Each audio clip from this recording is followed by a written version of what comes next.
CPA Pro Channel Chalkpiece Academy Design Your Future and Educational Channel. வருகின்ற PGTRB தேர்வு எழுதி ஆசிரியராகும் கனவுடன் உள்ள அனைவருக்கும் மற்றும் தமிழ் தகுதி தேர்வு எழுத போகும் அனைவருக்கும் மனமார்ந்த வாழ்த்துக்களை தெரிவித்துக் கொண்டு இந்த வீடியோவை ஆரம்பிக்கிறோம்.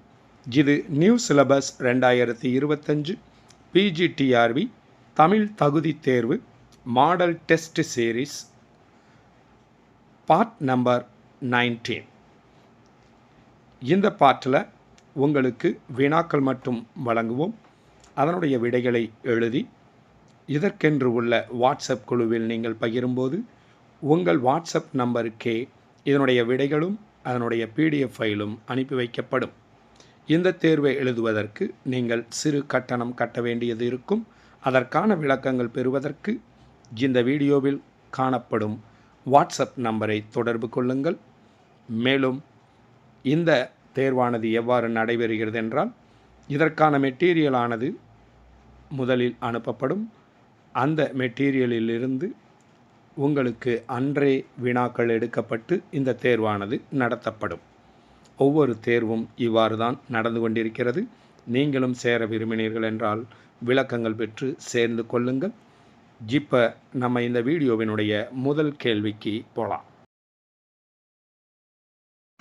451வது கேள்வி. தொடுப்பது பகுபத உறுப்புகளில் பிரிக்கும்போது இதனுடைய ஆப்ஷன்ஸ் தொடு ப்ளஸ் இப் ப்ளஸ் அது. அடுத்த ஆப்ஷன் தொடு ப்ளஸ் இப் ப்ளஸ் இப்பு ப்ளஸ் து. அடுத்தது தொடு ப்ளஸ் இப்பு ப்ளஸ் இத்து ப்ளஸ் து. அடுத்து தொடு ப்ளஸ் இப்பு ப்ளஸ் அ ப்ளஸ் து. இதில் உங்களது விடை என்ன என்பதை குறித்து கொள்ளுங்கள். அடுத்து 452வது கேள்வி. தொடுக்க என்பதன் பகுபதத்தில் வரும் இடைநிலை. இதனுடைய ஆப்ஷன்ஸ் எதிர்மறை இடைநிலை, நேர்மறை இடைநிலை, நிகழ்கால இடைநிலை, இறந்த கால இடைநிலை. 453வது கேள்வி. சிறு பண்டி என்ற வார்த்தையில் பண்டி என்பது சிறு பண்டி என்ற வார்த்தையில் பண்டி என்பது. இதனுடைய ஆப்ஷன்ஸ் கண், வயிறு, கால், வாய். 454வது கேள்வி. நுதல் என்ற வார்த்தையின் பொருள். இதனுடைய ஆப்ஷன்ஸ் உதடு, இமை, நெற்றி, வாய். அடுத்து 455வது கேள்வி. திருவாரூர் மும்மணிக்கோவை என்ற நூலை எழுதியவர். இதனுடைய ஆப்ஷன்ஸ் திருஞான சம்பந்தர், மாணிக்க வாசகர், ஔவையார், குமர குருபரர். 456வது கேள்வி. 10 பருவங்களாக அமைத்து பருவத்திற்கு 10 பாடல்கள் என 100 பாடல்கள் பாடப்படுவது. 10 பருவங்களாக அமைத்து பருவத்திற்கு 10 பாடல்கள் என 100 பாடல்களாக பாடப்படுவது. இதனுடைய ஆப்ஷன்ஸ் 10 பாட்டு, பிள்ளைத்தமிழ், பதிற்று10, ஏதுமில்லை. அடுத்து 457வது கேள்வி. பதிந்து என்பதன் பகுபதத்தில் விகுதியாக வருவது. இதனுடைய ஆப்ஷன்ஸ் பெயரெச்ச விகுதி, வினைமுற்று விகுதி, வினையெச்ச விகுதி, ஏதுமில்லை. 458வது கேள்வி. கீழ்கண்டவற்றில் எது அரை என்ற பொருளை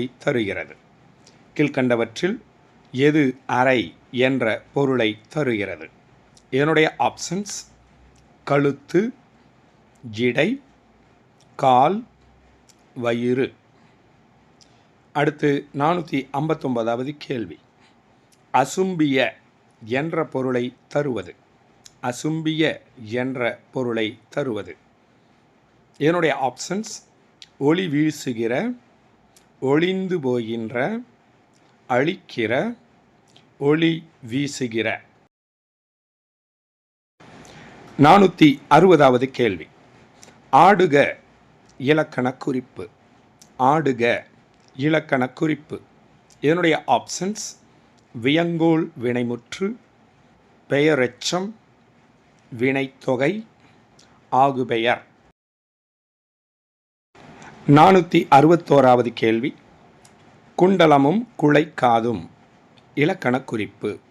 குண்டலமும் குழைக்காதும் இலக்கண குறிப்பு. இதனுடைய ஆப்ஷன்ஸ் உம்மைத்தொகை, இழிவும்மை, எண்ணும்மை, சிறப்பும்மை. 462வது கேள்வி. பிள்ளைத்தமிழ் டேஷ் சிற்றிலக்கியங்களில் ஒன்றாகும். பிள்ளைத்தமிழ் டேஷ் சிற்றிலக்கியங்களில் ஒன்றாகும். இதனுடைய ஆப்ஷன்ஸ் 76, 56, 96, 36. அடுத்து 463வது கேள்வி. குழை என்பதன் பொருள். குழை என்பதன் பொருள். இதனுடைய ஆப்ஷன்ஸ் காது, காதணி, மூக்கு, மூக்குத்தி. 464வது கேள்வி. குமரகுருபரரின் காலம் டேஷ். குமரகுருபரரின் காலம் டேஷ். இதனுடைய ஆப்ஷன்ஸ் 16ஆம் நூற்றாண்டு, 7ஆம் நூற்றாண்டு, 6ஆம் நூற்றாண்டு, 17ஆம் நூற்றாண்டு. அடுத்து 465வது கேள்வி. கட்டிய என்பதன் இலக்கண குறிப்பு. கட்டிய என்பதன் இலக்கண குறிப்பு. இதனுடைய ஆப்ஷன்ஸ் பெயரெச்சம், வினையெச்சம், வினைத்தொகை, எதுவுமில்லை. 466வது கேள்வி. பதிந்து என்ற பகுபதத்தின் பகுதியாக வருவது. பதிந்து என்ற பகுபதத்தின் பகுதியாக வருவது. இதனுடைய ஆப்ஷன்ஸ் பத், பதி, பதிந்து, பத்து. 468வது கேள்விக்கு வந்திருக்கோம்.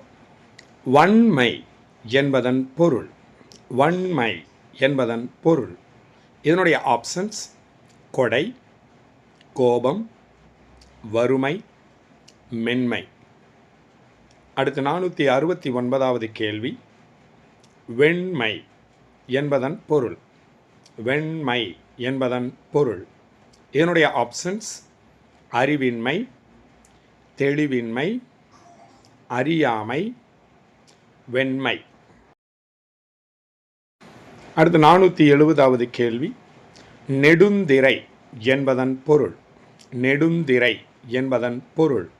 இதனுடைய ஆப்ஷன்ஸ் பெரிய அலையல், ஆழ்கடல், நீண்ட வானம், நீண்ட காடு. அடுத்து 471வது கேள்வி. வேளம் என்பதன் பொருள். வேளம் என்பதன் பொருள். இதனுடைய ஆப்ஷன்ஸ் யானை, புலி, வேங்கை, வரிக்குதிரை. 472வது கேள்வி. கரங்கு என்பதன் பொருள்.